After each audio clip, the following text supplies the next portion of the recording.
Sebelum Bapak mencari tahu, Dede mengatakan di podcastnya si Dedi, katanya Dede itu berbohong, katanya dia berbohong karena Bapak suruh.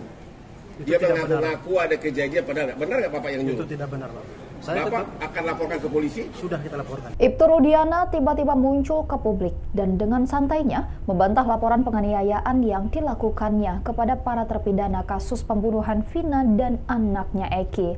Namun Rudiana mengakui bahwa dirinya pada saat itu ikut mengamankan para terpidana yang dianggapnya sebagai pelaku. Ibtu Rudiana juga berkilah tidak melakukan penganiayaan saat dirinya mengamankan para terpidana kasus Vina Cirebon. Namun pernyataan itu jelas jauh berbeda dari keterangan 7 terpidana, Saka Tatal dan saksi Aldi yang mengaku mendapatkan penganiayaan yang kejam mulai dipukul hingga ditelanjangi. Bahkan Aldi mengaku dipukul gembok, minum air kencing hingga matanya dibalsem.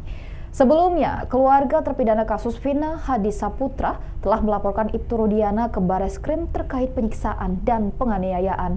Dan pihak kuasa hukum telah menyebut Bareskrim mulai melakukan penyelidikan akan laporan ini. Ikuti terus berita menarik lainnya. Jangan lupa like dan share seluruh akun Tribun Merah. Ya, silakan. Baik, saya adalah orang tua daripada korban, yang mana saya punya kewajiban untuk menjaga hak hidup daripada anak saya. Ya. Dan ketika terjadi hal seperti itu, anak saya meninggal dengan keadaan yang memang perlu mungkin saya ambil langkah-langkah untuk mencari penyebab daripada meninggalnya, karena luka-lukanya yang saya lihat seperti ada hal-hal atau mungkin perbuatan-perbuatan lain, sehingga hati saya terketuk sebagai orang tua untuk mencari penyebabnya. Ya. Dan kebetulan ada orang yang melihat dan tanggal 31 Agustus setelah saya datang ke Jalan Perjuangan, di depan SMP 11 bertemu dengan saudara A dan D, dan kemudian dia menyampaikan kalau melihat kejadian tanggal 27. Ya. Saat itu sebagai orang tua saya punya keinginan untuk lebih mencari tahu. Oke, sebelum Bapak mencari tahu, Dede mengatakan di podcastnya si Dedi, katanya Dede itu berbohong, katanya dia berbohong karena Bapak suruh. Dia mengaku-ngaku ada kejadian, benar nggak Bapak yang nyuruh? Itu tidak benar, Pak. Bapak akan laporkan ke polisi? Sudah kita laporkan. Sudah dilaporkan. Siapa yang dilaporkan? Siapa yang dilaporkan? Kita sudah laporkan 3 orang. Yaitu? Oke. Pertanyaan berikutnya. Sesudah Anda mulai lakukan pemeriksaan, yang bikin BAP siapa? Yang bikin penyidik reskrim, Bang. Saya cuma pelapor ketika sudah menggali sebentar 15 menit dan mereka mengakuin, kita serahkan ke reskrim yang melakukan pemeriksaan. Oke. Itu kejadiannya malam-malam.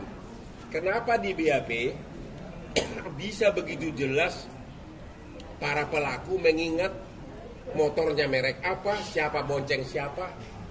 Itu kan udah malam-malam. Kok bisa? Apakah itu rekayasa nggak BAP-nya? Kok bisa? Ada ditulis di BAP ini, si ini bonceng si ini, merek mobilnya ini. Yang ada malah pelaku mengatakan di BAP, aku duluan yang perawanin. Ada lagi yang mengatakan, maaf, air maninya ketumpah di paha. Kok bisa sampai sedetail itu? Itu direkayasa atau memang begitu pengakuan para korban? Kalau saya sendiri sebagai pelapor tidak ada rekayasa, Bang. Ya. Pada saat kami menggali informasi dari para terpidana, itulah yang saya tuangkan di LP dan berita acara. Kemudian penyidik reskrim melakukan pengembangan terhadap para terpidana tersebut yang dituangkan di berita acara. Maksud saya, apa mereka waktu itu dalam keadaan mabuk pelaku itu? Tidak, Bang. Mereka sehat. Gue batu gara-gara lu ah. Maksud saya gini Pak, kok bisa di BAB dijelaskan, yakin nggak bahwa itu Peggy yang ditangkap adalah Peggy yang kemarin? Keyakinan tentunya di penyidik, Bang, ya. Bapak sendiri pribadi? Kan Egy sama Dede kan ngadu ke Bapak kan? Jadi menurut Bapak gimana? Peggy sama Dede? Bukan. Gimana, Bang? Aib sama Dede? Jadi Aib. siap. Aib sama Dede kan sumber dari Bapak. Betul. Pertanyaannya ada 3 nih. Yang yang apa? Fiksi apa namanya? Fiktif. Yaitu siapa? Ya terutama Peggy dulu. Menurut Bapak itu Peggy yang kemarin dia di pra peradilan atau bukan? Bicara keyakinan, karena yang saya tahu hanya nama-nama yang disebut pada terpidana, Bang. Disebutkan terpidana.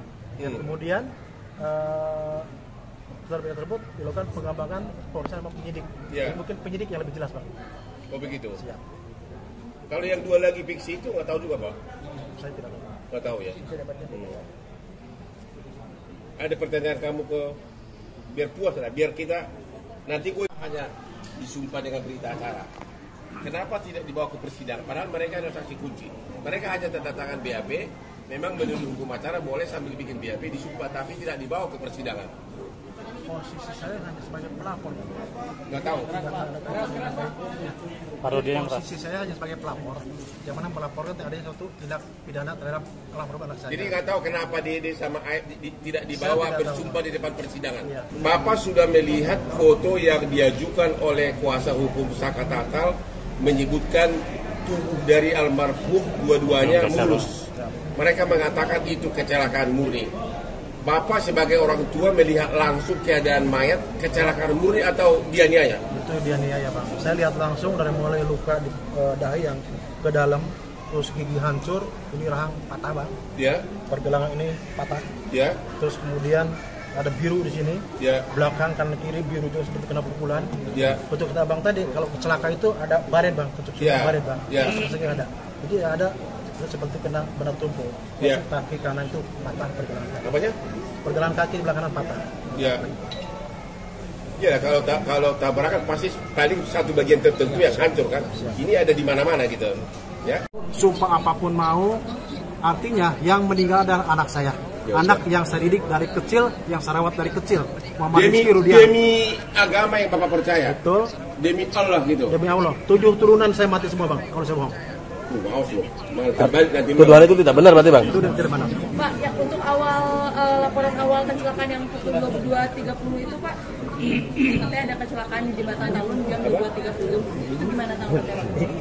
Itu saya tidak tahu karena saya juga dapat laporan dari SPK kalau anak saya ada di kamar mayat jam 23.00. Kalau anak saya di kamar mayat karena kecelakaan. Jadi 22.30 itu Bapak belum mengetahui apa-apa? Belum tahu. Kalau disuruh bongkar kuburan, Bapak bersedia? Apa sih Kalau misalnya penyidik curiga nih, dibilang bongkar kuburan Eki, Bapak bersedia nggak? Tadi Bapak bersedia sumpah 7 turunan. Sekarang kalau bongkar gimana? Kalau memang buat kepentingan penyidikan, Bang. Ya kepenyidikan lah, maksud kepentingan walaupun wartawan. Saya sangat berat, anak saya dibongkar lagi, yang buat anak tidak tenang, mungkin saya menyesuaikan, Bang. Namun saya sampaikan bahwa yang meninggal adalah anak saya Muhammad Rizky Rudian. Intinya Bapak setuju dibongkar pun bila untuk penyidikan setuju? Kalau buat penyidikan mana? Oke. Apalagi lo bonyong-bonyong lo Perbuatan pidana. Hidup pidana. Pertanyaan berikutnya, ada yang mengatakan katanya ada transaksi narkoba di belakang ini. Benar nggak sih? Tidak ada, Bang. Tidak ada. Tidak ada. Ini wartawan ini monyong semua nih pada senanya ada tulis. Ada Bapak.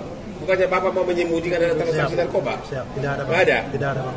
Terus ada juga gosip selama ini kata ini Bapak melindungi cucu dari seorang jenderal polisi, benar nggak? Aduh, saya tidak kenal jenderal, Bang, izin. Saya hanya orang biasa. 2016 masa itu, Bang. Bintara yang mengangkat Bintara. Nggak mungkin saya kenal pakat BTG. Pertanyaan berikutnya, hampir semua pelaku ini tergolong pekerja bangunan ya? Ya, semua pekerja bangunan. Apakah masuk di akal pekerja bangunan satu geng dengan cucu seorang jenderal? Kira-kira gimana? Secara logika sepertinya tidak masuk akal. Download Tribun X sekarang, menghadirkan lokal menjadi Indonesia.